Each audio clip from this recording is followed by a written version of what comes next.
शुक्लांबरं धरं विष्णु शशिवर्णं चतुर्भुजं प्रसन्नवदनं ध्यायेत् सर्वविघ्नोपशान्तयेत्। सरस्वती नमस्तुभ्यं वरदे कामरूपिणी विद्यारंभं करिष्यामि सिद्धिर्भवतु मे सदा। गुरुर्ब्रह्मा गुरुर्विष्णु गुरुर्देवो महेश्वरा गुरुर्साक्षात् परब्रह्म तस्मै श्रीगुरवे नमः। ईश्वरो गुरुरात्मेति मूर्तिभेदविभागिने व्योमवद्व्याप्तदेहाय दक्षिणामूर्तये नमः। सर्वमङ्गलमाङ्गल्ये शिवे सर्वार्थसाधिके शरण्ये त्र्यम्बके देवी नारायणि नमोऽस्तुते। त्वदीयपादपङ्कजं नमामि देवी नर्मदे, त्वदीयपादपङ्कजं नमामि देवी नर्मदे। आप सभी देश प्रेमी साधकों के हृदय में बसी हमारी जननी जन्मभूमि भारत माता को प्रणाम। जो भरा नहीं है भावों से, बहती जिसमें रसधार नहीं, वो हृदय नहीं वो पत्थर है जिसमें स्वदेश का प्यार नहीं। तो हम सब साधकों के दिल में हमारी भारत भूमि के लिए जरूर प्यार भरा हुआ है। तो आज का खास दिन है, गणतंत्र दिवस। और हमारे संविधान को रचना हुए लागू किए हुए जो 26 जनवरी 1950 में लागू किया गया था, उसको 75 वर्ष पूरे हो रहे हैं। तो ये भी बड़ा सुंदर अच्छा मौका है। और देश को स्वतंत्र कराने में जिन जिन वीरों ने, जिन जिन शहीदों ने अपना बलिदान दिया, योगदान दिया, जिन कुटुंबीजनों ने अपना योगदान दिया, उन सभी को नमन करते हुए, प्रणाम करते हुए आज के सत्र को आरंभ करते हैं। तो उनके उनके बलिदानों को हम ना भूलें। उन्हीं की वजह से हम स्वतंत्र भारत में अपना स्वतंत्र रूप से सांस, स्वतंत्रता की आजादी का लुफ्त उठा रहे हैं।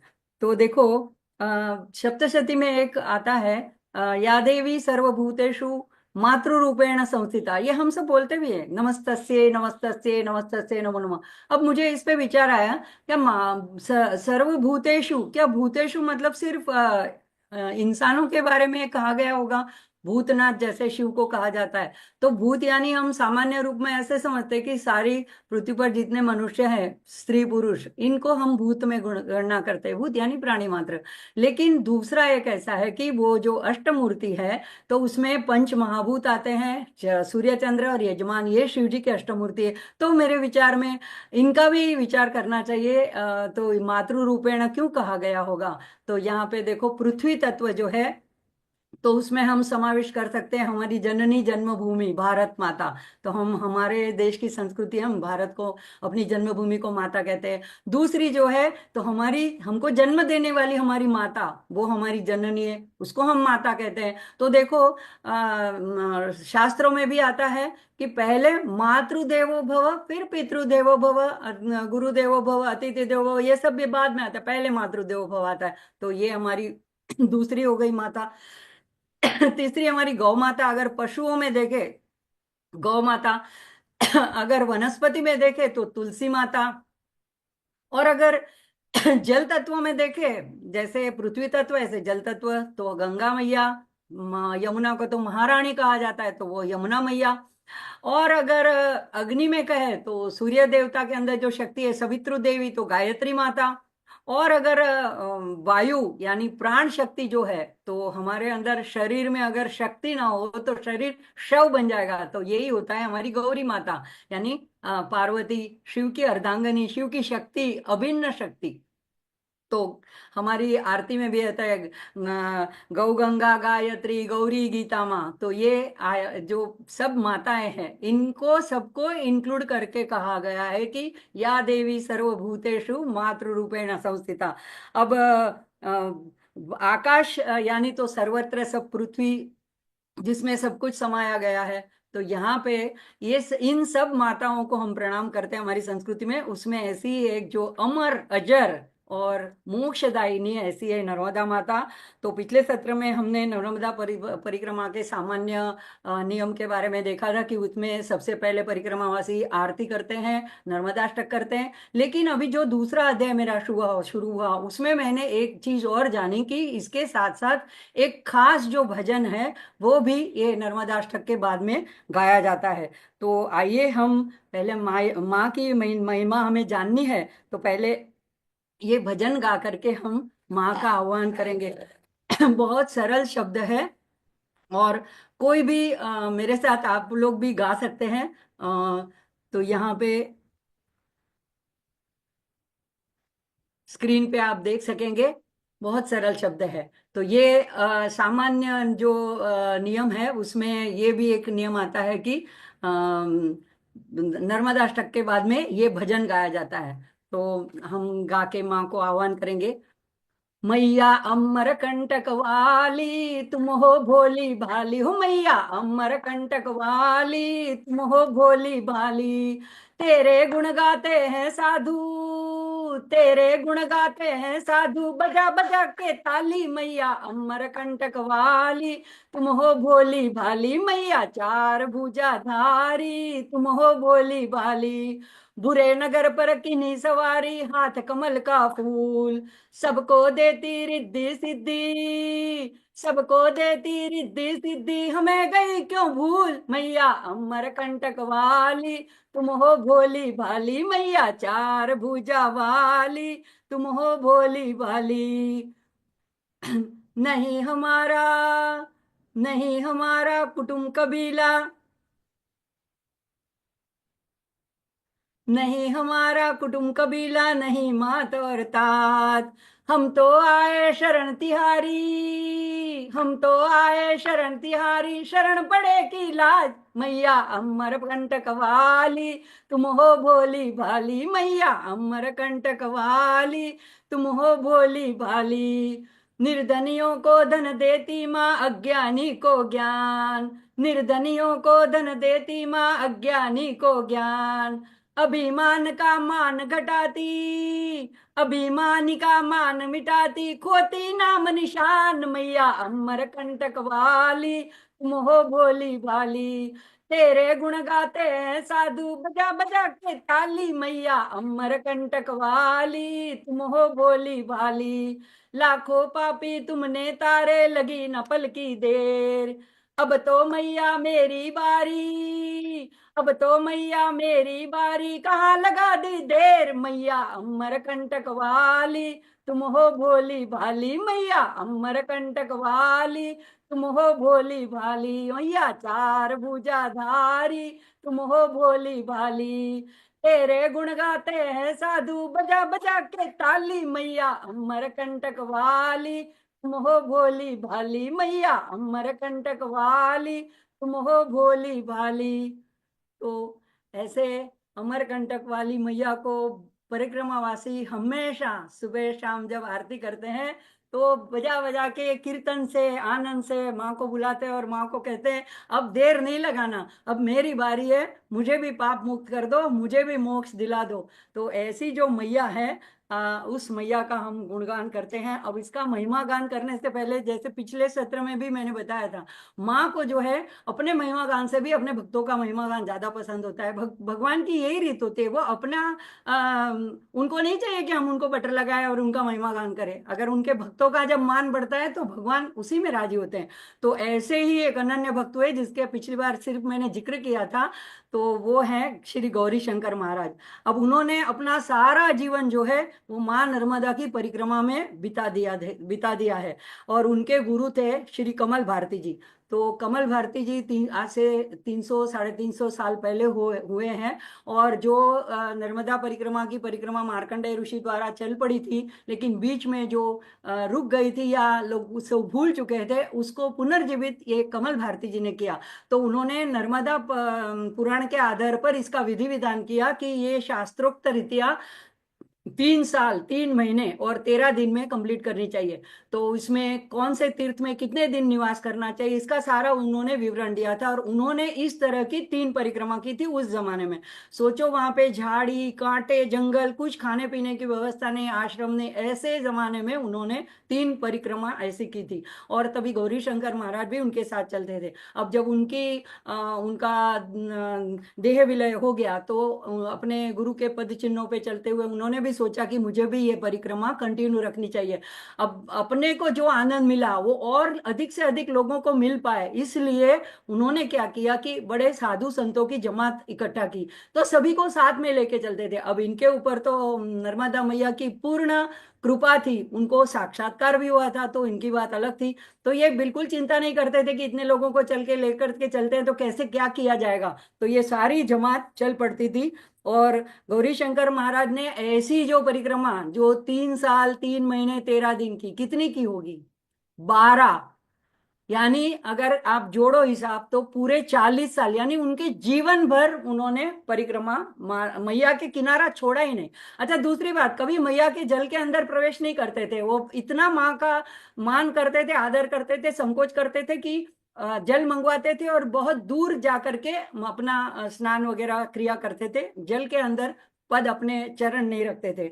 तो ये गौरी शंकर महाराज जो थे, तो इन्होंने क्या किया कि वो जहाँ पे रुकते थे उस तट पर भंडारा करते थे। अब उस जमाने में क्या है, अंग्रेजों का शासन था, तो उसके सामने कहीं ना कहीं से विप्लव होना शुरू हो गया था। तो उन लोगों की बड़ी नजर रहती थी ऐसी जमातियों के ऊपर कि कहीं इनके अंदर विद्रोही लोग छुप करके कुछ हमारे विरुद्ध काम कर रहे हैं। तो उन लोगों की जब ये लोग होशंगाबाद, अभी उसका नाम नर्मदापुरम किया गया, लेकिन ये होशंगाबाद होने से पहले भी नर्मदा पुराण के हिसाब से वो पहले से नर्मदापुरम ही था।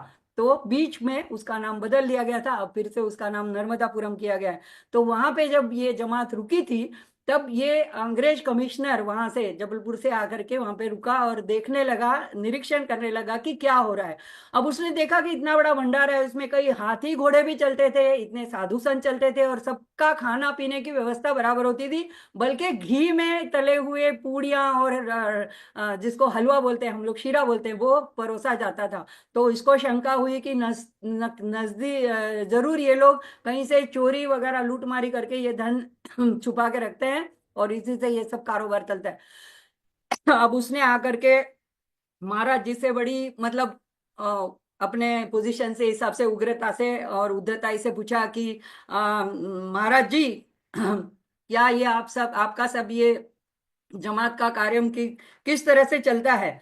तो उन्होंने कहा कि नर्मदा मैया देती है। देखो, जब भी अगर भंडारी भी आकर ऐसा बोल दे कि आज घी घी की कमी है, मतलब भोजन प्रसादी बनाने के लिए, तो महाराज जी क्या बोलते थे कि जाकर के नर्मदा मैया से उधार मांग लाओ। तो वहां से एक बड़ा पात्र लेकर के पानी जल भरा जाता था और जब स्वामी जी उसको कढ़ाई में डालते थे वो तुरंत घी में रूपांतरित हो जाता था। ये देखी हुई बनी हुई घटना है। अच्छा, ये उधार शब्द है। तो फिर जब कोई भक्त या कोई ऐसे प्रेमी, जब उनको कुछ घी अर्पण करने आते थे, दान देने के लिए आते थे, तो वो कहते थे कि इसकी धार नर्मदा जी में डलवा दो, क्योंकि उधार लिया हुआ है ना, वो तो चुकता तो करना पड़ेगा। तो वो मैया में डलवा देते थे। तो ये ऐसे उनका अत्यधिक विश्वास था नर्मदा मैया के ऊपर में। अब एक समय ऐसा हुआ कि वो आ गया वो संदेह से और उसने ऐसे पूछा कि आपको, आप सबको खाना खिलाते हो, तो ये सब कैसे हो रहा है? उन्होंने तुरंत कह दिया कि मैया सब कर रही है, हम कुछ नहीं कर रहे हैं, मैया का दिया खाया पिया हम खिलाते हैं, वही हम। तो उन्होंने ये बात, उनको रुचि नहीं, कहता है कि मैं इस पर विश्वास नहीं करता हूँ और मैं आपकी परीक्षा लेना चाहता हूँ। तो उन्होंने सोचा कि अगर ये किसी जगह पे अपने आसपास में उन्होंने नदी में गाड़ के रखा होगा तो वहीं से निकाल लेते होंगे पैसे। तो उन्होंने कहा कि नहीं, मैं जहाँ कहूँ वहां आपको चलना पड़ेगा। तो उनको ले करके वो बंधा धान नाम की जगह है, वो घाट पे चले गए और कहा कि इस जगह से, और बीच पानी के बीच बोट में बिठा के लेके गए, बोले कि यहाँ से आप मुझे मैया से कह करके 1100 रुपये, ये सब डॉक्यूमेंटेड एविडेंस है, नमूद किया गया है। तो उन्होंने कहा कि ये इतने रुपए निकाल के मुझे दिखाओ।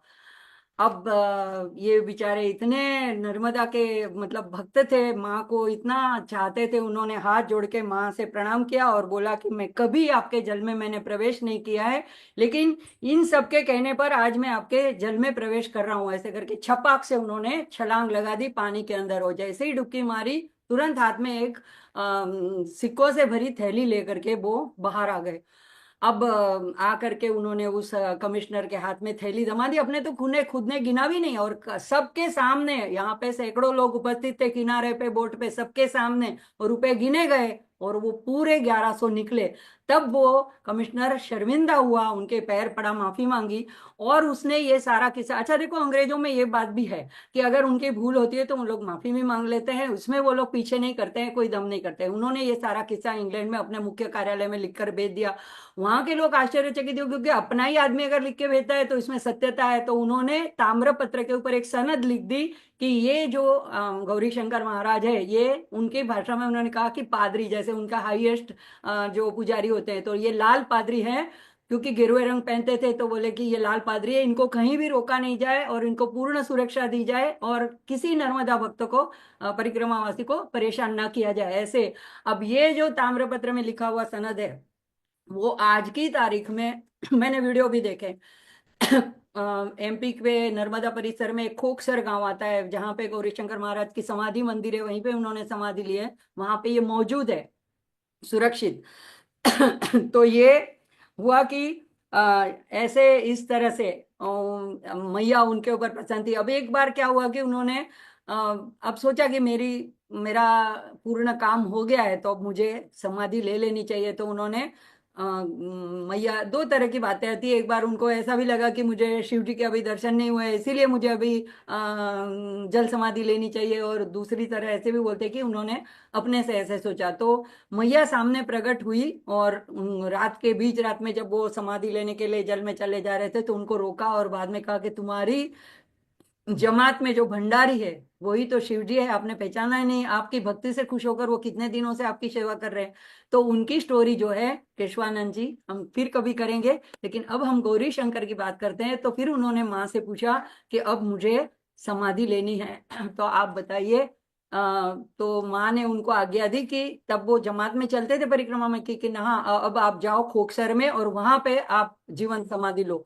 तो माँ की आज्ञा से वे खोकसर आए, और वहां पे उन्होंने सब भक्तजनों से अपना निर्णय सुनाया, सब खिन्न हो गए। लेकिन ये अभी जो माघ 29 को मौनी अमावस्या है, इसके बाद में माघ शुक्ल पक्ष आएगा, तो इसी माघ शुक्ल पक्ष में उन्होंने कहा कि 8 दिन के बाद मैं समाधि लूंगा। तो उस दिन 8 दिन तक वहां पे भजन कीर्तन की करने लगे लोग, और हरि नाम लेने लगे, और बड़ा गड्ढा किया गया, और उन्होंने जीवन सचेत समाधि ली। आज भी उनके अनुभव लोगों को आते हैं, लोग अपनी मन्नत रखते हैं, वहां जाके प्रणाम करते हैं। वहां पे गंगा किनारे, नर्मदा किनारे पे अच्छा मंदिर नर्मदा का बनाया गया है, और उनकी समाधि के ऊपर शिवलिंग एक लगाया गया है। तो वहां पर एक इस तरह ये ऐसे अनन्य भक्त गौरी शंकर को कोटि कोटि प्रणाम करते हैं। उनकी बात करने के बाद हमारे जैसे तुझ, हम क्या परिक्रमा करते हैं, हम तो सारी सुख सुविधा के साथ चलते हैं, मोबाइल रखते हैं, पैसे रखते हैं, तो हमारी तो कोई परिक्रमा की, कोई हमारी तो वो बात करने की औकात ही नहीं है। फिर भी अब कुछ जो कुछ मेरे को अनुभव आए वो मैं आपके साथ साझा करती हूँ। तो अब समाधि का दिन भी उन्होंने स्वयं निश्चित किया था। तो ऐसे अब आते हैं मेरी नर्मदा परिक्रमा के दूसरे अध्याय पर। तो मेरी नर्मदा परिक्रमा जो है वो खंड परिक्रमा बन चुकी है। तो मैंने कुछ साल पहले अमृतलाल वेगड़ की इस नर्मदा के ऊपर लिखी गई, उनकी स्वानुभव से लिखी गई पुस्तकें पढ़ी थी, सौंदर्य नी नदी नर्मदा, तीरे तीरे नर्मदा, उसके मराठी और हिंदी भी अनुवाद हुए।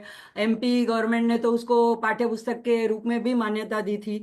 तो ये जो है उन्होंने भी ऐसे खंड खंड में परिक्रमा की थी। तो मैंने 12 दिसंबर 24 को अपनी मैया को अंकलेश्वर में वालिया रोड के ऊपर स्थित एक सिद्धेश्वर महादेव के मंदिर में विराजित किया था, जो मैंने पिछली बार बताया। अब मैं रोज मैया से बातें करती और प्रार्थना करती कि आप वहां मंदिर के गर्भगृह में कैद हो और मैं घर में कैद हूं, आप मुझे छुड़ाओ तो मैं आपको छुड़ाऊं।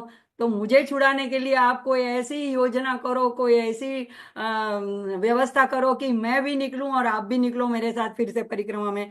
तो सुबह शाम मैं आरती करती थी, मानसिक रूप से माँ को याद करती थी, और मानसिक रूप से रोज प्रार्थना करती थी। अब देखो, घर वालों ने क्या है, इतना मेरे पे दबाव डाला कि एक बार आपने अपनी मर्जी कर ली, बस हो गया, अब आपने वाहन से करनी है। अब मेरे पास कोई पर्याय नहीं था, मैंने मंजूर किया। घुटने अभी पूरी तरह से ठीक नहीं थे, लेकिन मैंने बताया नहीं, मैंने कहा हाँ ठीक है, क्योंकि वहां पे अगर वाहन से करो तो घाट पे 1-2 किलोमीटर से ज्यादा चलना नहीं होता है जहां से आप गाड़ी खड़ी करो।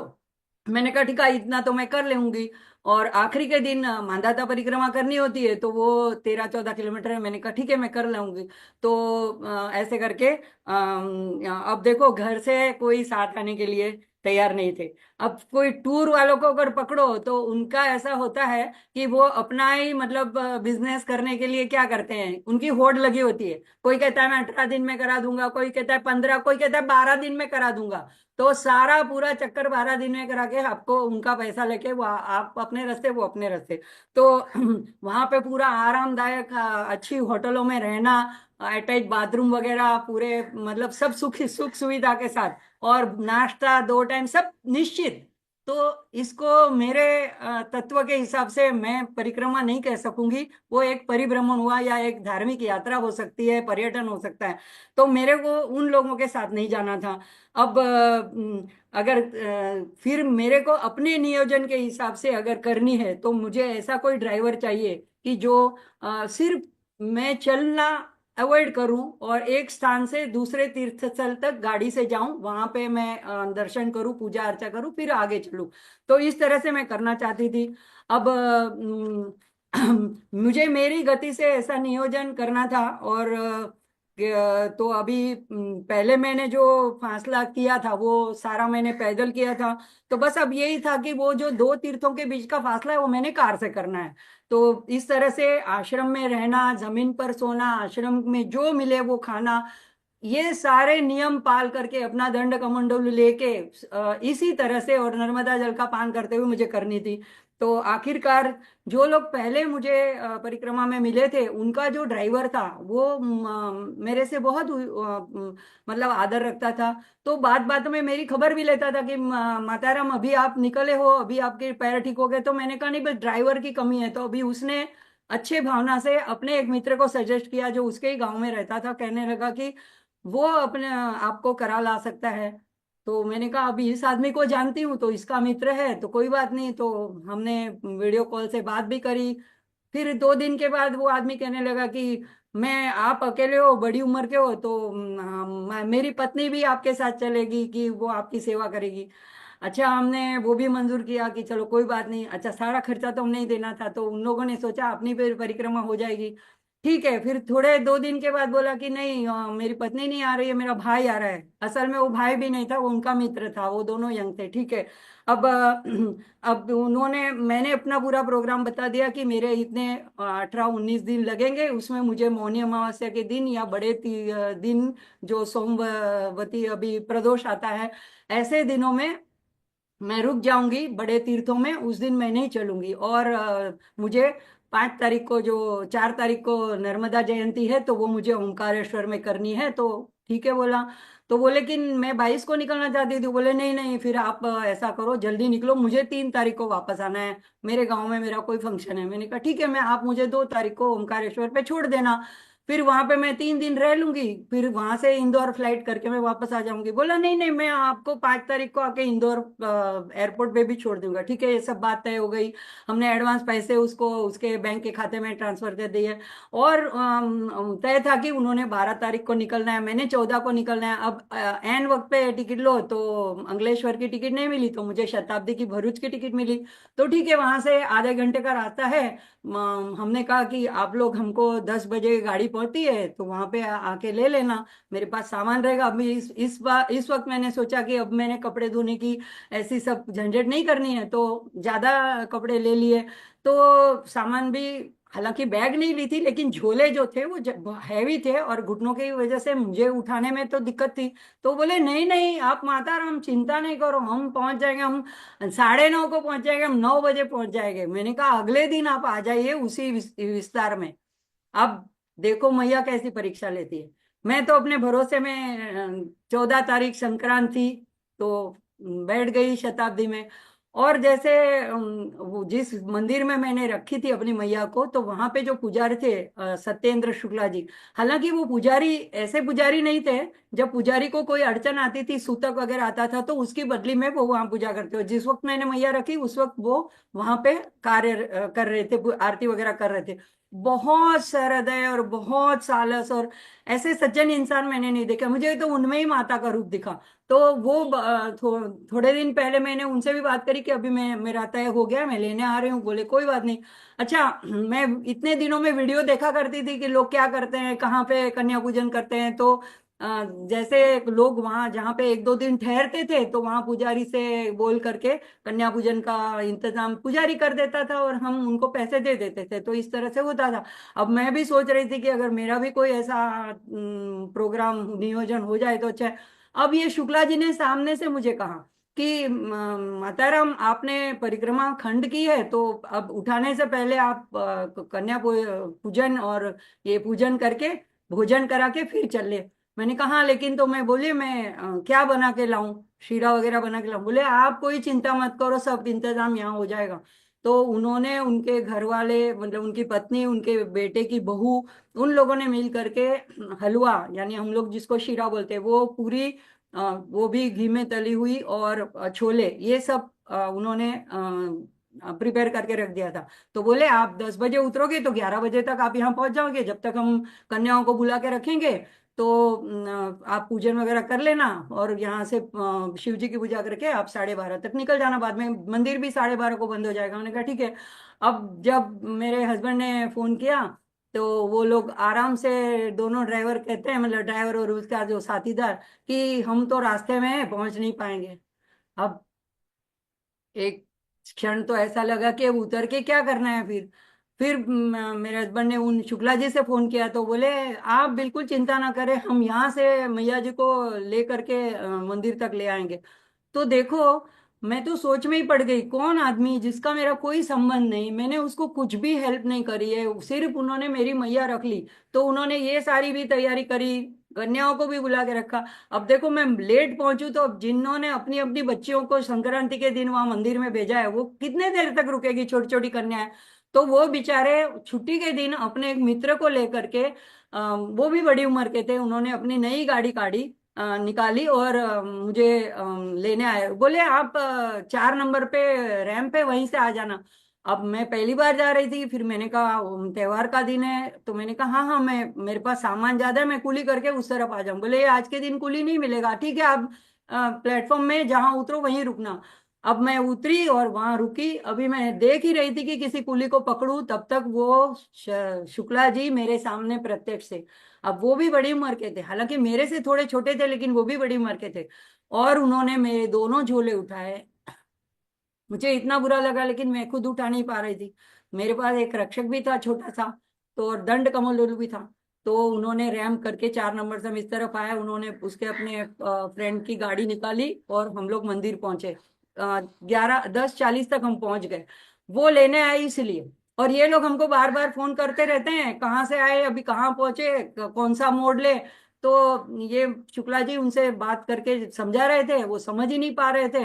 अब मुझे यही आश्चर्य लग रहा था कि उनके फ्रेंड ने भी कैसे नहीं बताया, क्योंकि उसी रास्ते से हम आए थे, गूगल मैप में डालने से ये पूरा किसी को भी समझ में आ जाए इस तरह, बिल्कुल रोड के ऊपर ही मंदिर है।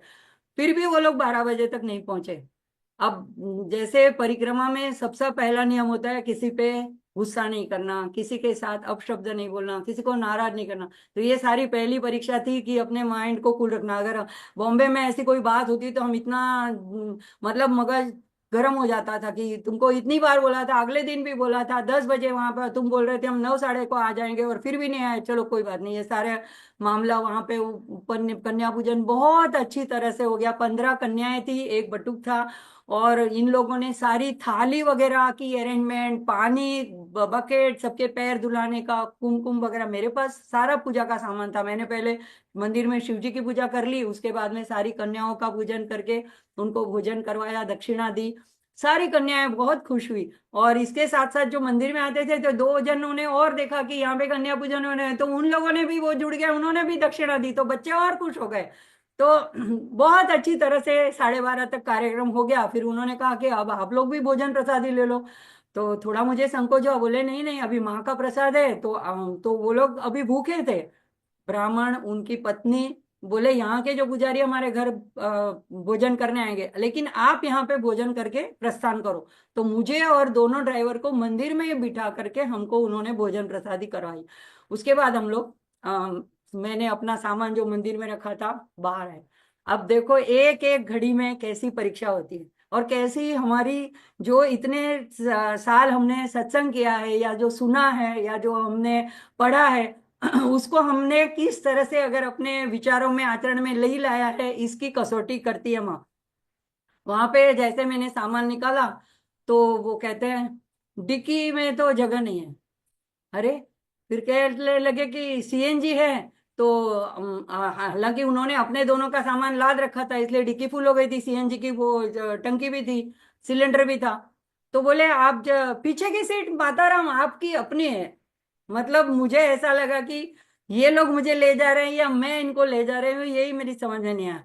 ठीक है। अब पहले बात हो चुकी थी कि एक पोस्टर लगाना है जिसमें नर्मदा परिक्रमा लिखी है, तो वो हमारे आगे और पीछे लगाने से क्या होता है, पुलिस वगैरह हमको रोकते नहीं, क्योंकि गाड़ी एक स्टेट की होती है, 3 स्टेट पार करके हम जाते हैं।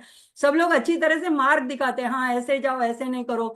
तो ये तय था, उन्होंने बोला हाँ हाँ हम सब लगवा लेंगे, क्योंकि गाड़ी उनकी थी। उन्होंने हमने कहा हम अपनी गाड़ी लेके आए, हमारा ड्राइवर वहां तक छोड़ जाएगा कि नहीं, मैं अपनी गाड़ी लेकर रख आऊंगा। तो उन्होंने ये तय किया था कि वो अपनी गाड़ी लेंगे, तो पोस्टर उन्होंने लगाना था, वो नहीं लगाया। मैंने कहा आपने बैनर नहीं लगाया? नहीं, ऐसे छोटे पेपर में एक काले अक्षरों में नर्मदा परिक्रमा लिख के लाए थे। बोले आगे फिर कहीं लगा देंगे, आगे फिर 2-3 जगह पे रुके, तब तक लगाया नहीं। एक बार तो मुझे कहना पड़ा कि अब यहीं रुको, एक दुकान में से सेलो टेप लो और अभी के अभी लगाओ। तो ऐसे करते हम 1 बजे के बाद रामकुंड, जो सबसे पहला आता है तीर्थ, अंकलेश्वर के बाद विमलेश्वर के रास्ते में 4 तीर्थ आते हैं, तो वो रामकुंड में हम रुके। तो वहां पे दोपहर के टाइम सारे मंदिर भगवान को शयन करवा देते हैं, तो मंदिर बंद थे। शिव जी का थोड़ा अपना खुला रहता है, तो वो बेचारे दर्शन देते रहते हैं। गौशाला थी बाजू में, और भोजन कक्ष भी था। तो वहां पे भांडुप से एक आदमी मुंबई से आया था, उसने जब देखा कि मैं भी मुंबई से हूँ, तो बातें करने लगा, मराठी था। तो बोला कि आप यहाँ से थोड़ा तो प्रसाद, अब हम आधे घंटे पहले ही किया था फिर भी बोला नहीं, तो अब किसी को ना नहीं बोलते, तो थोड़ा दाल चावल और बूंदी मैंने ले ली, क्योंकि संक्रांति का दिन था, तो सब लोग ये चाहते थे कि हमारे यहाँ से कोई परिक्रमावासी भूखा ना जाए। तो वहां पे प्रसादी ली। रामकुंड, जो राम ने अपने वनवास के दौरान वहां से निकलते हुए, ऐसे आख्यायिका है कि सीता माता के लिए वहां पे पूरा खारा पानी है, आसपास में समुद्र पड़ता है, तो अपने बाणों से उस कुंड का निर्माण किया है, तो वो राम कुंड है, मीठे पानी का कुंड है। और वहीं पे लोग मतलब अपना सारा काम करते हैं। तो वो था राम कुंड देखा। उसके बाद में वहां पे एक मांडव्य ऋषि, जिसको वो तपस्थली है, उन्होंने वहां तपश्चर्या की, उन्होंने शिवलिंग की स्थापना की है। तो उसके बाद में मांडव्य ऋषि को जिस राजा ने गलती से सूली पे चढ़ाया था, ये आख्यायिका पूरी आती है, स्कंद पुराण में भी आती होगी, लेकिन मैंने जो है दत्त महात्म्य में, जो टेम्बे स्वामी ने लिखा है दत्त महात्म्य, उसमें मैं पढ़ी थी। तो उसमें गलती से उनको चोर समझ के वो समाधि में थे, शूली पे चढ़ाया गया। और बाद में जब पता चला, तो वो बड़े बड़े खफा हुए, और जाकर के उन्होंने यमराज के पास सीधे पहुंच गए कि ऐसा कैसा तुम्हारा न्याय है कि मुझे मृत्यु दंड तक ऐसे शूली पे चढ़वाया गया। अब यमराज भी घबराए और बोले कि चित्रगुप्त को बोलने लगी, देखो जरा खाता है, इसका कुछ पाप वगैरह निकलता है। नहीं निकला, तो फिर एक छोटा सा निकल आया। बोले कि आप जब 5 साल के थे तभी एक बटरफ्लाई को आपने एक कांटा से चुभाया था। उन्होंने कहा ये कोई बात नहीं हुई, छोटे बने में अनजाने में करेले का कोई दोष नहीं लगता है। आपने गलत रीति से मुझे ऐसा दंड करवाया, तो आपको मनुष्य जन्म लेना पड़ेगा। वही यमराज विदुर के रूप में महाभारत में जो जन्म लेना पड़ा उनको, ऐसे तो ये एक आख्यायिका आती है। तो उनकी जो शूली है जिस पर उनको चढ़ाया था, उसके अवशेष इतने सालों पुराने वहां पे संजो के रखे हैं। उसकी स्टोरी भी नीचे लिखी हुई है। तो वो हमने देखा। उसके बाद में वहां से निकले, और आगे वो सीधा ही रोड है विमलेश्वर तक का। तो लेकिन वहां पे भी मैंने अपने कमंडलू में पानी रखा था। तो कमंडलू में हमेशा अपने पानी रखना होता है, तो वो जल रूप से भी देवी हमारे साथ चलती है। और दूसरा कि हम जहां जाए, तो वहां पे हम अगर कुछ भी नहीं अर्पण कर सकते, तो शिवलिंग पे थोड़ा सा जल अर्पण कर सकते हैं। तो फिर हम वहां से गए बुलबुला कुंड। अब ये सारे तीर्थ जो है, राम कुंड, बुलबुला कुंड, रुद्र कुंड, सूर्य कुंड, ये चाले उस चारों कुंड उस रास्ते पे आते हैं और सारे तीर्थ है, तो वहां का दर्शन करना परिक्रमा वासियों के लिए जरूरी है। तो हम बुलबुला कुंड, और ये अगर आप कभी भी वाहन से जाओ तो दो सीधे रास्ते में राइट और लेफ्ट दोनों दो पार्टियां आती है। तो एक बाईं और लेफ्ट की साइड आता है बुलबुला कुंड, और राइट की साथ आता है रुद्र कुंड। तो हमने क्या गलती करी कि हम पहले बुलबुला कुंड गए। सच में हमें पता नहीं था, जाना चाहिए था रुद्र कुंड, वो 1-1.5 किलोमीटर है, वहां से अगर दर्शन करके आ जाते तो फिर हम बुलबुला कुंड जा सकते थे। लेकिन बुलबुला कुंड बहुत अंदर है, और वहां से फिर वापस आने की जरूरत नहीं पड़ती, वहीं से दूसरे रास्ते से आगे आप हांसोट के लिए निकल सकते हो। और वहां के ग्रामवासियों ने कहा तो हमने वैसे किया, इसलिए हमारा रुद्र कुंड छूट गया।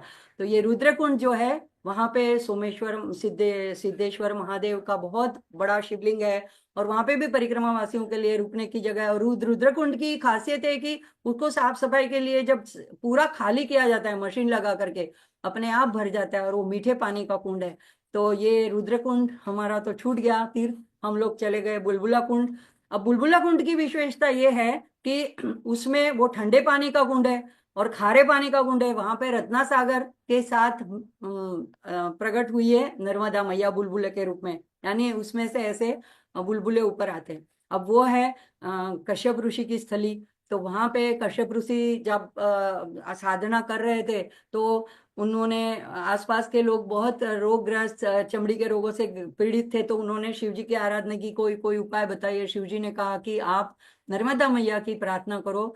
तो नर्मदा मैया ने कहा कि तुम्हें मेरे पास आने की जरूरत नहीं है, मैं खुद तुम्हारे पास आकर के उस कुंड में प्रकट होंगी। तो वो बुलबुल के रूप में वहां पे प्रकट हो रही है। इसीलिए नर्मदा परिक्रमावासी जहां जहां नर्मदा का नाम आता है, कनेक्शन आता है, वहां दर्शन करने जरूर जाते हैं। तो वो वैसे शांत रहता है, ऐसे नहीं कि चमत्कार की कोई बात है, छोटे छोटे बुलबुले आते हैं, लेकिन जैसे तुम कोई ध्वनि करो जोर से, ओम या नर्मदे हर ऐसे बोलो, तो वो बड़े बड़े बुलबुले उसमें से बाहर आने लगते हैं। तो ऐसा कहते हैं कि नर्मदा मैया का माँ सुन के, माँ जैसे के ऊपर दर्शन देने के लिए प्रकट होती है। और उस पानी से स्नान करने से चमड़ी की सारी व्याधियां दूर होती है, ऐसा ये लोगों की मान्यता है। और ये इसका मैंने प्रमाण भी देखा। जो मैंने पहली परिक्रमा में एक टोक्सर में एक लक्ष्मण जी का उल्लेख किया था, उनके 5 साल की पोती को बहुत सारे शरीर के सफेद ऐसे दाग थे, और वो मिट भी नहीं रहे थे, और वो बढ़ रहे थे। तो उन्होंने मेरे यहाँ आने के बाद 1 हफ्ते के बाद बाय बाइक के ऊपर नर्मदा परिक्रमा की, अपनी पोती को लेकर के आगे बिठा करके, और पत्नी के साथ। तो 18 दिन में उन्होंने पूरी करी। तो उन्होंने मुझे बताया कि मैं बुलबुला कुंड गया था, वहां पे बेटी को स्नान करवाया। तो अब इतने परिक्रमा करके आने के बाद वो दाग जो है हल्के पड़ने लगे, लाल होने लगे, मतलब अभी मिटने की साइन आ रही है, वो अभी कुछ असर दिखा रहा है। तो ये वहाँ के लोगों की तो ऐसी मान्यता है। अब यहाँ पे देखो, उसके बाद जो है नीलकंठेश्वर महादेव का मंदिर है वहां पे, जो बुलबुला कुंड है पास में ही 100 कदम पे नीलकंठेश्वर महादेव, बहुत अच्छा सुंदर रमणीय मंदिर है। और इस मंदिर की खासियत क्या है कि अंदर अगर आप गर्भगृह में जाओ तो सामान्य तौर पे क्या होता है, सामने अन्नपूर्णा माँ होती है, एक तरफ हनुमान जी होते हैं, एक तरफ के गणेश जी होते हैं। लेकिन यहाँ पे हनुमान जी बाहर हॉल में थे, अम्बे माता बाहर हॉल में थी, लेकिन सामने जो अन्नपूर्णा थी उसके एक तरफ गणेश जी और एक तरफ कार्तिकेय, और षडानन, 6 मुंह वाला विग्रह, बहुत सुंदर विग्रह, मोर के ऊपर बैठा हुआ। और जो नाग था वो भी ऐसा था। यहाँ पे हम सामान्य रूप से जो नाग देखते हैं उसके 5 मुख होते हैं और वो ऐसे होते हैं, लेकिन ये पे शेष नाग के शेप का नाग उनके ऊपर छत्र किए हुआ था शिवलिंग के ऊपर।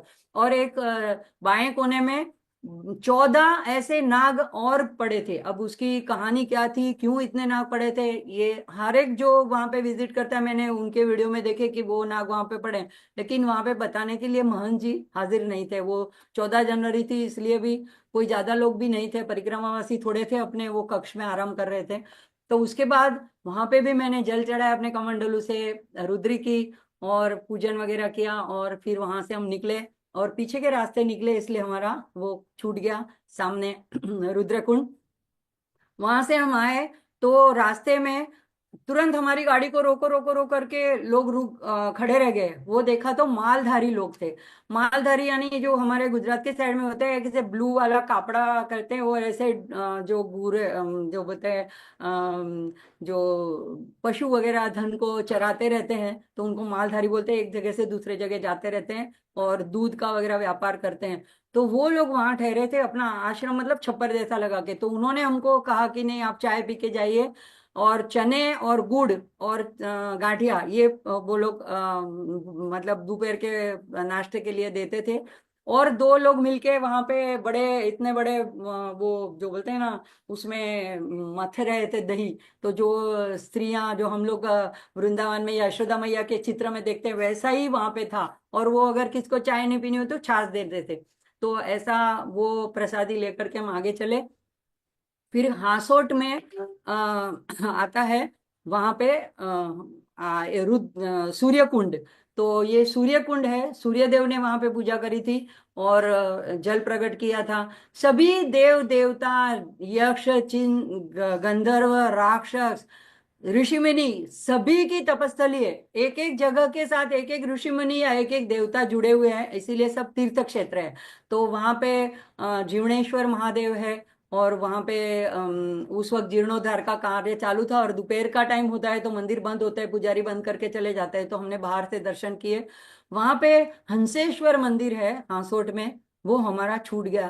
क्योंकि हमारे साथ जो लोग थे, उनका एक ध्येय अलग था, उनकी एक विचारधारा अलग थी। वो जल्दी समुद्र पार करके जल्दी परिक्रमा पूरी करना चाहते थे। ये मेरी तब समझ में नहीं आया था। उनके हाथ में गूगल का वो था, और वो उसका डायरेक्शन देख करके ड्राइवर चला रहा था। तो ये सारा अब जैसी मैया की मर्जी। तो हंसेश्वर में हंस जो है ब्रह्मा जी का वाहन, उसको शाप मिला था किसी कारण, उसकी गलती हुई थी। तो हाँ, ब्रह्मा जी ने उस शाप निवारण के लिए कहा था कि नर्मदा किनारे पे जाकर के तुम शिव जी की आराधना करो, तभी तुम शाप से मुक्ति पाओगे। तो वहां पे उन्होंने, जिन्होंने तप किया, उसका नाम उस शिवलिंग को मिला। तो जैसे गुजरात में गरुड़ ने किया है तो गरुड़ेश्वर है, इस तरह यहाँ पे हंसेश्वर है। उसके बाद हम आगे चले, सीधा ही रोड है। आगे चले तो हनुमान टेकरी आता है, एक तीर्थ स्थल। अच्छा, टेकरी मतलब कोई टेकरी नहीं है, सीधा ही रास्ता है। रास्ते की लेफ्ट साइड में आता है। हाँ, हनुमान जी का मंदिर थोड़ा बहुत सीढ़ियों चढ़ के ऊपर है। खड़ी मूर्ति है हनुमान जी की, बहुत सुंदर रमणीय मूर्ति है। शांत स्थान है। वहां पे भी चातुर्मास करने की और परिक्रमा वासियों के रहने की, रात की भोजन की सब सुविधाएं वहां उपलब्ध है। नीलकंठेश्वर महादेव में भी वहां के जो महंत जी है, तो हमने पूछा कैसे ये करते होंगे, खर्चा वगैरह निकालते होंगे। तो उन्होंने कहा कि वो राम कथा और भागवत कथा करते हैं, उससे जो उनको धन प्राप्ति होती है, वो ये परिक्रमा वासियों के लिए जुटाते हैं। और कोई भक्तजन भी आकर के वहां पे दान दक्षिणा वगैरह, सामग्री वगैरह दे करके जाते हैं। तो ज्यादातर लोग अभी 20 किलोमीटर के अंतर पे विमलेश्वर रह जाता है। रामकुंड से 40 किलोमीटर है। तो ज्यादातर एक जगह में कोई लोग रात रुकते हैं, फिर पहुंच जाते हैं। तो ज्यादा रुकते नहीं है। उसके बाद हनुमान टेकरी में एक मुझे अजीब मंदिर दिखा। हनुमान जी के मंदिर के नीचे एक छोटा मंदिर था। वो अंजनी माता का मंदिर था। मैंने पहली बार देखा। उसके अंजनी माता के बाई साइड में गोद में हाथ में छोटे से बाल स्वरूप, जैसे बाल लल्ला होते हैं, ऐसे बाल हनुमान जी थे। अब ये मेरे लिए बहुत कौतुक का विषय था, ऐसे ऐसी मूर्ति और हनुमान जी का ऐसा स्वरूप। हनुमान जी मैंने वीर मारुति देखे हैं, गंभीर मारुति, ऐसे पहाड़ लिए हुए और ऐसे पनौती को दबाए हुए। लेकिन यहाँ पे एक छोटे से बच्चे जैसे अंजनी माता की गोद में थे। तो ये एक विशिष्टता थी वहां पे। तो वो दर्शन किए। वहां पे एक शनि का भी बहुत अच्छा मंदिर है सामने, और उस परिसर में बहुत स्वच्छ परिसर है, और इतना शांत और रमणीय है। कहीं पे भी तुम नर्मदा किनारे जाओ, रे परिक्रमा के ऐसे आश्रम में जाओ, तुम्हारा सहज ध्यान लग जाएगा। इतना अच्छा शांत वातावरण होता है, और सात्विक वातावरण होता है। कोई भाग दौड़, लोग आना जाना, पर्यटक, ये सब नहीं होता है वहां पे। लेकिन वैसे कोई देखने लायक ऐसी मनोरंजक वहां पे बात ही नहीं होती है। जो शिष्य को सचमुच में तीर्थों का दर्शन करना है, वही अपनी गाड़ी लेकर के आता है। तो भरूच से बहुत लोग आते हैं ऐसे। तो 4 तीर्थों की एक दिन में अगर परिक्रमा करते हैं, तो उसका नर्मदा पुराण में बहुत लाभ लिखा है। तो वो लोग ये रास्ते के पूरे चारों तीर्थ करते हुए, विमलेश्वर होते हुए अपने शाम तक अपने घर, सुबह निकलते हैं तो शाम तक घर पहुंच जाते हैं। तो वहां पे हनुमान टेकरी में नवग्रहों का भी मंदिर है, वहां पे दर्शन किए। वहां से हम निकले। अब रास्ते के एक तरफ हनुमान टेकरी है और एक तरफ सामने ही कोटेश्वर, कोटि तीर्थ कहा जाता है। मुझे पूछते थे वो लोग, मात मैया अभी कहाँ जाना है, अभी कहाँ चलना है, तो मैं बहुत बताती थी कि अभी इसके बाद कोटेश्वर जाना है, लेकिन उन्होंने उसमें डाला नहीं। वहां पे बस खड़ी थी, मैंने कहा इनके ड्राइवर से पूछ लो, ये बस वाले रेगुलर रूट करते रहते हैं तो उनको पता होगा, या महंत से पूछ लो। तो उन्होंने नहीं पूछा, बोले इसमें डाल दिया है। और फिर सामने ही था वो, या तो उन्होंने जानबूझ के छोड़ दिया जल्दी में, या तो छूट गया, मैया की मर्जी। कोटेश्वर तीर्थ हमारा फिर से छूट गया। तो वहां पे क्या है कि कोटि देवता, कोटि यानी प्रकार, करोड़ नहीं। तो जैसे 33 कोटि कहते हैं, तो सारे देव गंधर्व यक्ष राक्षस सब देवतागण वहां पे आए थे, और एक बड़ा सत्र था, और सब लोगों ने मिलके नर्मदा मैया की आराधना की थी। तो नर्मदा मैया ने वहां पे प्रकट होकर के उनको मतलब दर्शन दिए थे। तो उस वजह से वहां पे कटपोर से पहले वहां से बोट चलती थी नर्मदा पार, उस तरफ समुद्र पार करने के लिए। तो समुद्र तब खुद रत्नों का भरा थाल लेकर के मैया के दर्शन के लिए आता है और उनको ये रत्न अर्पण करता है।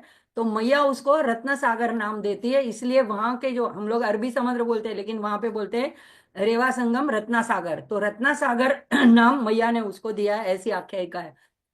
वो कोटीश्वर, कोटि लोगों ने मिलके जो शिवलिंग की स्थापना की या तो आराधना की, वो कोटेश्वर।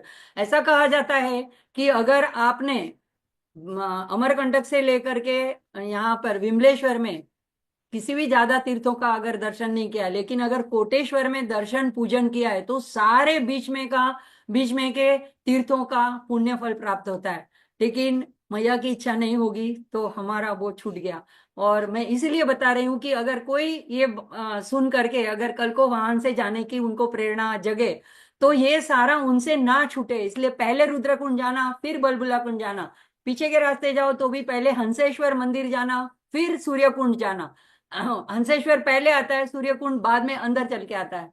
तो बाद में हनुमान टेकरी आती है, फिर कोटेश्वर उसके बिल्कुल सामने पड़ता है, और उसके बाद सीधा जाओ तो विमलेश्वर। तो ये दक्षिण तट का आखिरी स्थान है, आखिरी वहां शिव मंदिर है। वैसे तो वहां छोटे छोटे 5 शिव के मंदिर है, लेकिन संध्या हो गई थी तो सारे तो हम नहीं देख पाए किस किस के घरों में है। लेकिन जो मेन विमलेश्वर का मंदिर है, वहां पे नर्मदा का मैया का मंदिर है, राम लक्ष्मण जानकी का है, अलग अलग मंदिर है। और विमलेश्वर, जो मेन विमलेश्वर दादा का मंदिर बोला जाता है, उसमें 2 शिवलिंग है, एक वमलेश्वर बोलते हैं और एक रत्नेश्वर।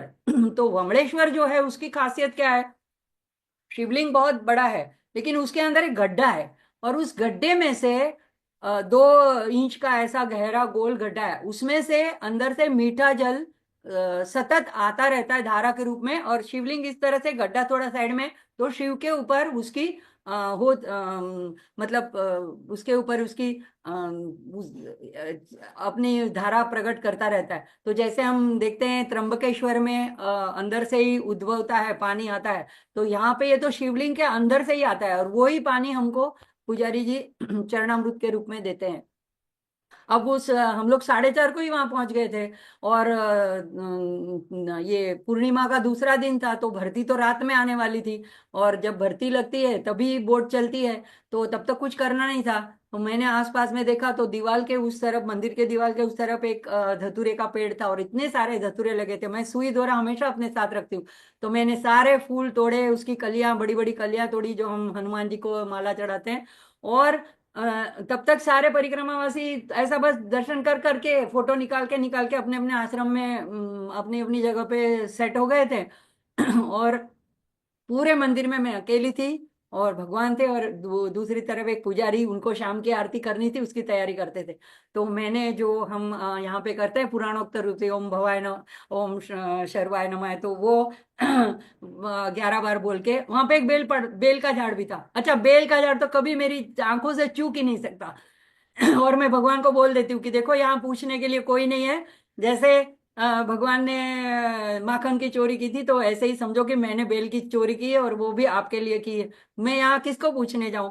तो बेल पत्तियां मैंने तोड़ ली, और शिव जी को 11 पत्तियां अर्पण करके वो पूरा मेरा रुद्री पाठ वहां पे हो गया। और बैठे बैठे मैंने वहां पे माला बनाई, वो भी माला भी मैंने भगवान को अर्पण कर दी। बहुत अच्छी तरह से मेरा वहां पे शिव पूजन हुआ। जहां जहां पे मैंने तीर्थ में मैं पहुंची, वहां पे मैंने अपने कमंडलू से जल अर्पण किया। और मैंने एक छोटी सी लोटी रखी थी जो हम लोग गंगा जल के लिए पहले के जमाने के लोग लाते थे, वो सील की हुई। तो उसमें मैंने एक छेद कर रखा था। तो जैसे एक राइट हैंड में उसको पकड़ा और लेफ्ट से वो जो मेरे पास छोटा ग्लास था उससे मैं जल भरती रहती थी, तो अखंड धारा शिव जी के ऊपर, और पतली सी, मतलब कभी कभी क्या होता है, मैंने देखा है शिव मंदिर में लोग अपना लोटा लगे रहता है, काम निपटा ऐसे एकदम से जोर से ऐसे डाल देते हैं। इस तरह से नहीं करना होता है, एकदम छोटी धारा, पतली धारा शिव के ऊपर। जैसे शिव जी ने एक जटा छोड़ी थी, तो छोटी सी धारा गंगा की बहती है वहां से।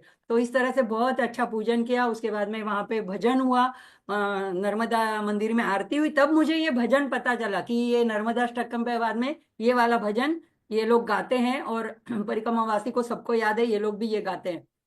मुझे बहुत अच्छा लगा। उसका भाव बहुत अच्छा है कि हे मैया तू अब क्यों मुझे भूल गई है और अब मेरी बारी है। तो मुझे लगा कि जैसे ये अपने सभी परिक्रमा वासियों के हृदय की बात इसमें आ जाती है। उसके बाद परिक्रमा वासियों के लिए ट्रस्ट की तरफ से तो है आश्रम, वो सामान्य सुविधाजनक है। लेकिन गुजरात सरकार की तरफ से पीछे की तरफ, क्योंकि वो तो सारा मैदानी एरिया है, कहाँ वहाँ ज्यादा बस्ती है नहीं, तो उसके ऊपर सब कारपेट जड़ दी गई है, कपड़े जाड़े कपड़े की, जैसे वो कई हम लोग शादी वगैरह में देखते हैं खुले मैदान में। और बहुत बड़े बड़े दो मंडप, मतलब एक तरफ एक, दूसरी तरफ एक, बीच में रास्ता। 1,000 लोग एक साथ में सो सकते हैं, 500 लोग नीचे जमीन पे, फोम का गद्दा, उसके ऊपर एक नई चादर, उसके ऊपर नया ब्लैंकेट, उसके ऊपर तकिया, उसके ऊपर भी मतलब कवर किया हुआ है, ऐसा नहीं कि कैसा वैसा गंदा।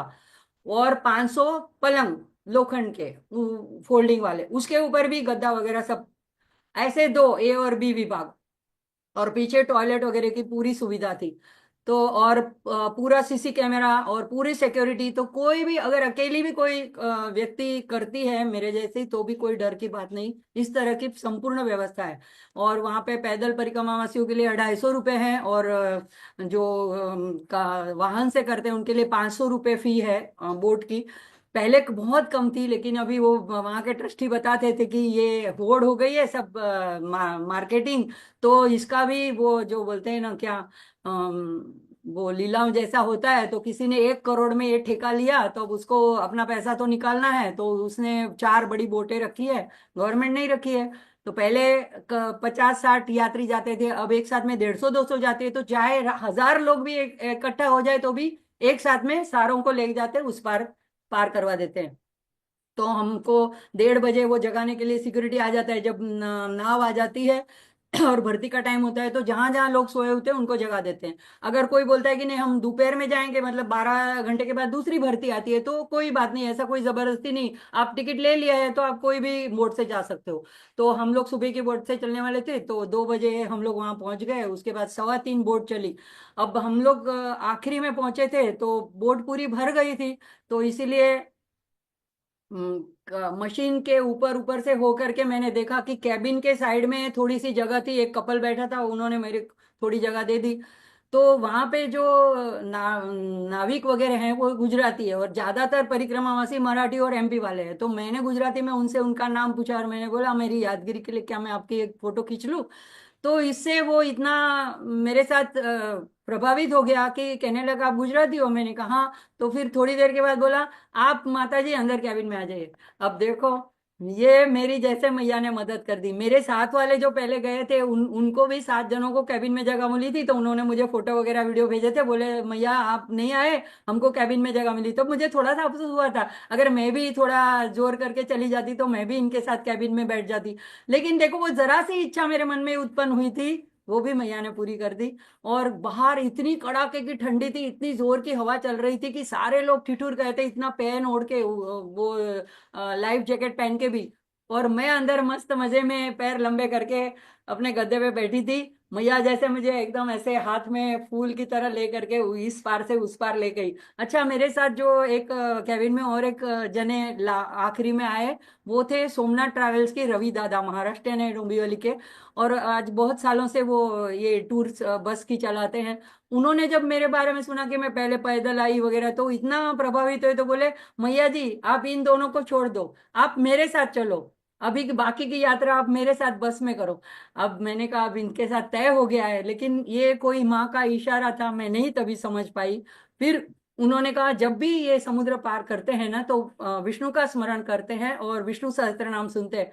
अब मेरे पास तो ईयरफोन उस वक्त नहीं था, मिला नहीं मेरे पर्स में, तो उन्होंने अपना एक मेरे कान में एक उनके कान में, और पूरा विष्णु सहस्त्र नाम पूरा वो पार करते वक्त जब हम संगम पार करते हैं तो उन्होंने मुझे सुनवाया। उन्होंने कहा ये सुनना जरूरी है, इससे हमारी रक्षा होती है, हम उस पार आराम से पहुंच जाते। कहते मैं इतने लोगों को लेके चलता हूँ, हमेशा ये मेरी आदत रही है।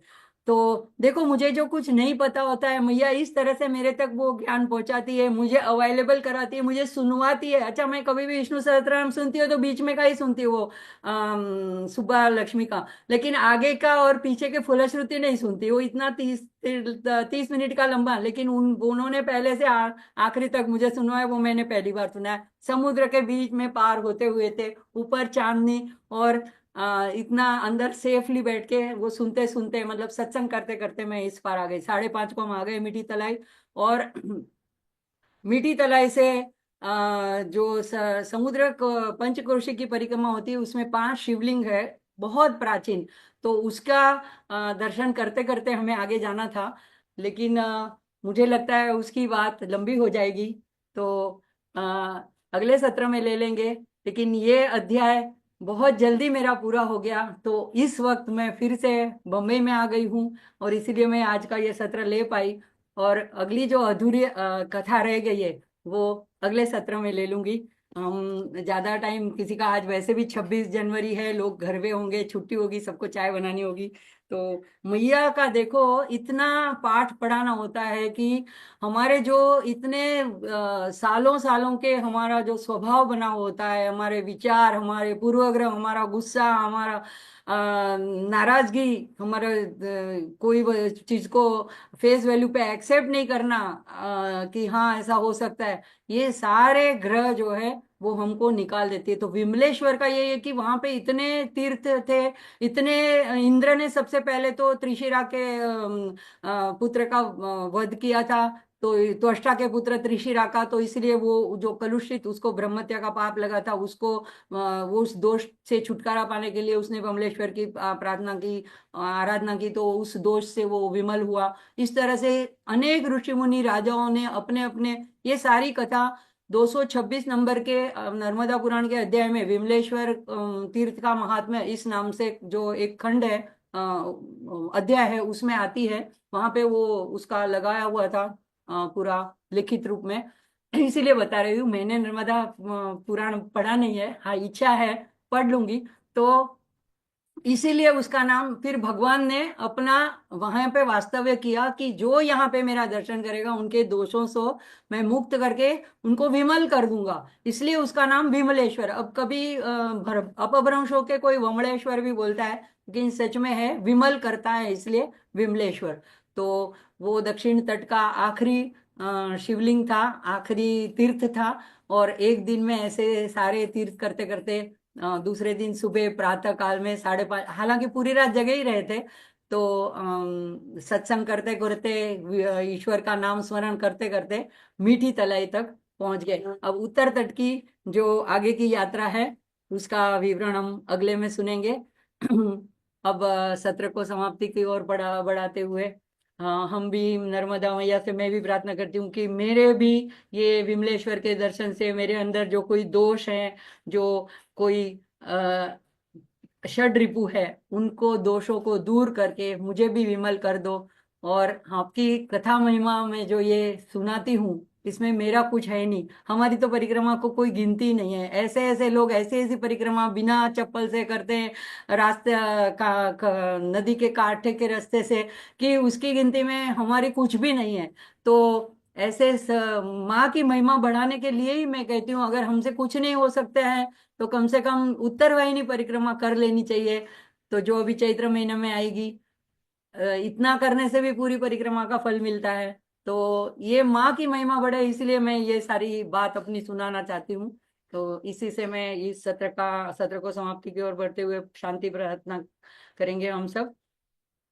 ओम सहनाववतु सहनौ भुनक्तु सह वीर्यं करवावहै तेजस्विनावधीतमस्तु मा विद्विषावहै। ओम शांति शांति शांति। ओम पूर्णमद पूर्णमिदं पूर्णात् पूर्णमुदच्यते पूर्णस्य पूर्णमादाय पूर्णमेवावशिष्यते। ओम शांति शांति शांति। हरि ओम श्री गुरुभ्यो नमः। हरि ओम। सभी को प्रणाम। मीर भाई का आभार, हमेशा प्रेरित करते रहते हैं। और आप सभी का छुट्टी के दिनों में भी हाजिर रहने के लिए सभी का आभार। नर्मदे हर, नर्मदे हर, नर्मदे हर। परमात्मा की कृपा से यह महाकुंभ के पावन काल में हम सभी यह माँ नर्मदा मैया की यह जो परिक्रमा की जो यह बात है उसका हम श्रवण कर रहे हैं। गुजराती में एक बात कही गई है कि अनुभूति જ્યારે अभिव्यक्ति बने ત્યારે ही हृदय સુધી पहुंचे। माने कि जो अनुभूति होती है वह जब अभिव्यक्ति होती है तो सामने वाले को असर करती है। तो जिस प्रकार से सभी लोग इतनी तल्लीनता से सुन रहे हैं, जैसे श्रवण कर रहे हैं, तो यह अनुभूति की बात है।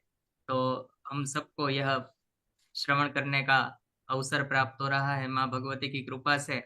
तो हम आगे की यात्रा भी ऐसे ही सुनते रहे। और चेतना बहन से भी विनती करते हैं कि आगे आगे की जो यात्रा है वो विस्तार से सभी तीर्थों का वर्णन करते हुए, जैसे हम सब तो घर पर बैठे हैं लेकिन एक एक तीर्थ के बारे में भी श्रवण करने का अवसर सभी को प्राप्त हो रहा है। तो माँ भगवती की बहुत बड़ी कृपा है। चेतना बहन का भी बहुत बहुत आभार व्यक्त करते हैं। आइए आज के सत्र को विराम की ओर ले जाए, सभी साथ मिलकर के भगवान महादेव का जय घोष करें। नमः नमः पार्वती पार्वतीपते हर हर हर महादेव